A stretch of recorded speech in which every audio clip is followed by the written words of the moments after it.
और उसको देख करके भी उसको भाव बन जाए कि मैं भी साधु बनूं। ये भाव अगर आ जाए तो साधु वही कहलाता है। असाधु के परिणाम भी एक क्षण के लिए साधु हो जाए, जिसको देखने मात्र से वही साधु है। क्या है? वही साधु है। साधु की चर्या, वाणी, उनका प्रभाव देख करके मन करे कि चलो साधु बने, मतलब उस साधु का प्रभाव बहुत प्रभावशाली है। जब सिंह शिकार छोड़ सकता है, शेर क्या छोड़ सकता है? क्या कर रहा था? महावीर भगवान का जीव था वो शेर। क्या था? अगले भाव में क्या बनने वाला था? महावीर भगवान। वो क्या कर रहा था?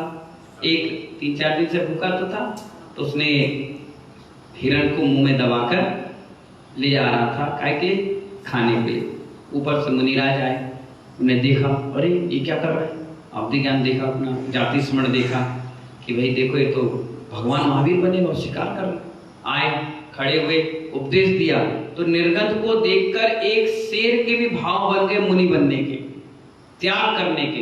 तो आचार्य यही तो बता रहे हैं, जब सिंह शिकार छोड़ सकता है, सिंह हाथ जोड़ सकता है, सिंह श्रावक बन सकता है, जिसको देखकर उससे बड़ा साधु और क्या हो।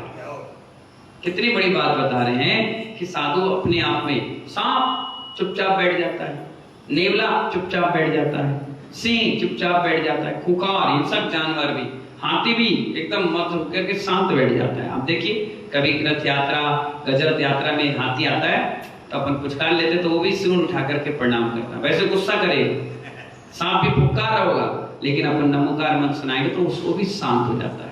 तो कहने का मतलब है सिंह श्रावक बन सकता है उसे देखकर, तो उससे बड़ा साधु क्या होगा? दो जुड़े हुए हृदय को टूटने लग जाए। क्या कहे? दो हृदय जुड़े हुए हों और टूटने लग जाए, इससे बड़ा असाधु जगत में क्या होगा?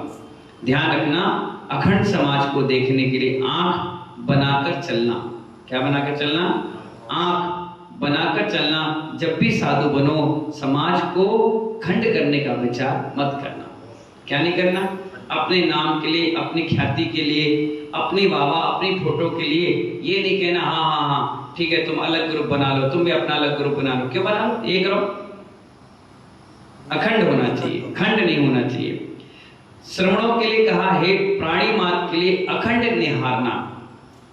भेदभाव मत करना कि तुम 13 पंथ के हो तो 20 पंथ के हो।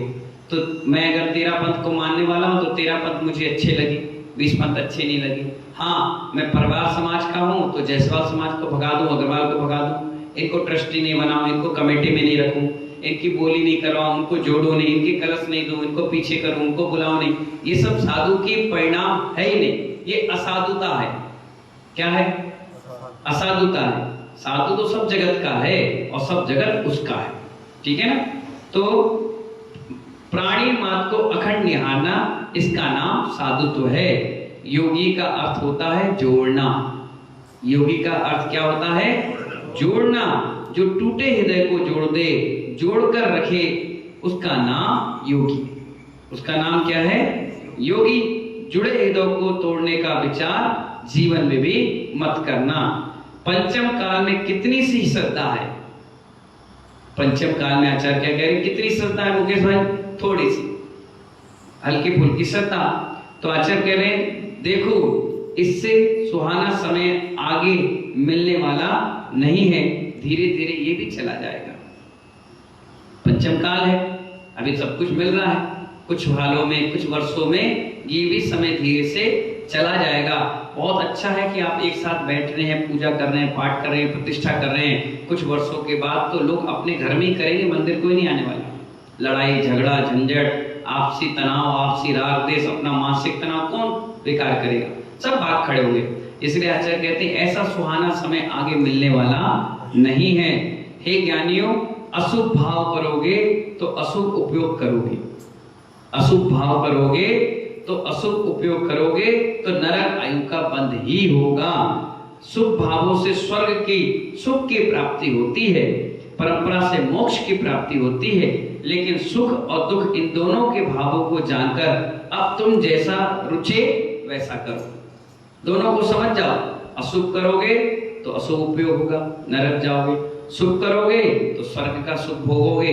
आने वाले समय में हो सकता है चतुर्थ काल में तीर्थंकर के काल में जन्म लो और जन्म लेकर के मोक्ष भी प्राप्त कर लो। इसलिए जो सुख आप आज प्राप्त कर रहे हो शुभ का, वो नियम से मोक्ष का कारण है, परंपरा से। अब हम ये नहीं कह सकते कि समझाया नहीं था। लोग हमसे ये नहीं कह सकते कि महाराज जी ने आपने समझाया नहीं था। हम तो दोनों को समझा सकते हैं। हमारी दोनों आंख है। महावीर भगवान का एक सिक्का है, एक साइड हेड है और एक साइड टेल है। अगर हेड को घिस दोगे किसी जैसा तो क्या चल जाएगा सिक्का? और टेल को घिस दोगे तो सिक्का दोनों घिसा हुआ होगा तो बिल्कुल बाजार में नहीं चलाएगा, खोटा सिक्का कहलाएगा।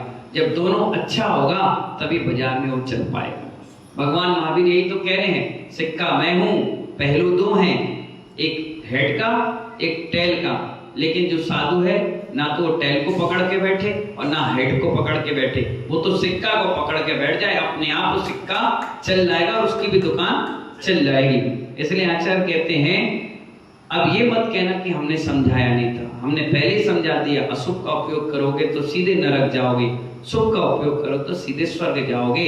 तीसरे नरक तक आप जा सकते हैं, यहाँ पंचम स्वर्ग तक आप जा सकते हैं, रास्ता बिल्कुल खुला है। भैया आचार्य कुंद भगवान ने तीनों उपयोगी की चर्चा कर, किसकी कर ली? तीनों उपयोगी की चर्चा कर ली। शुभ उपयोग से स्वर्ग, किसका? शुभ उपयोग से स्वर्ग, अशुभ उपयोग से नरक, शुभ और अशुभ के माध्यम से मनुष्य, और शुभ और अशुभ का अभाव करके शुद्ध उपयोग में जो जाएगा वही निर्माण का प्राप्ति कर लेगा। अब मुझे क्या अच्छा लगता है बोलो? आचार्य कह रहे हैं अब तुम्हें क्या अच्छा लगता है बताओ। वो कह रहे हैं अशुभ भी है, शुभ भी है, अशुभ शुभ भी है, और मनुष्य में शुभ और अशुभ भी है। ये तीनों प्रकार के शुभ उपयोग, अशुभ उपयोग, अशुभ उपयोग बता दिया। और इसका तात्पर्य ये मत कह देना कि अपनी मनमानी करो। आचार्य क्या कह रहे हैं? अब इसका तात्पर्य ये नहीं कि तुम अपनी मनमानी करो कि नहीं अशुभ ही अशुभ करेंगे, नहीं, हम तो चाहते हैं कि तुम शुभ ही शुभ करो। ज्ञानियों मनमानी मत करना, फल दिखा दिया है, अब निर्णय तुम्हें करना है।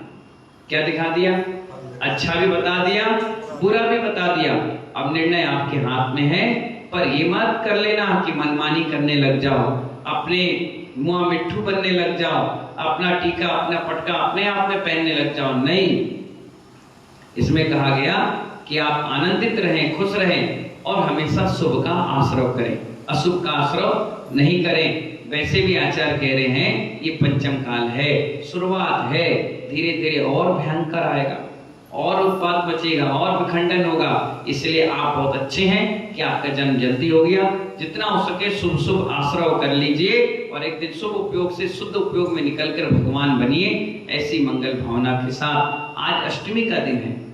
आज दोनों मुनिराज ने उपवास किया है और 26वां उपवास है। कितना? और निरंतराय, कोई दिक्कत कोई परेशानी नहीं, सानंद संपन्न हो रहा है। ऐसी मंगल भावना के साथ जय बोले आदिनाथ भगवान की।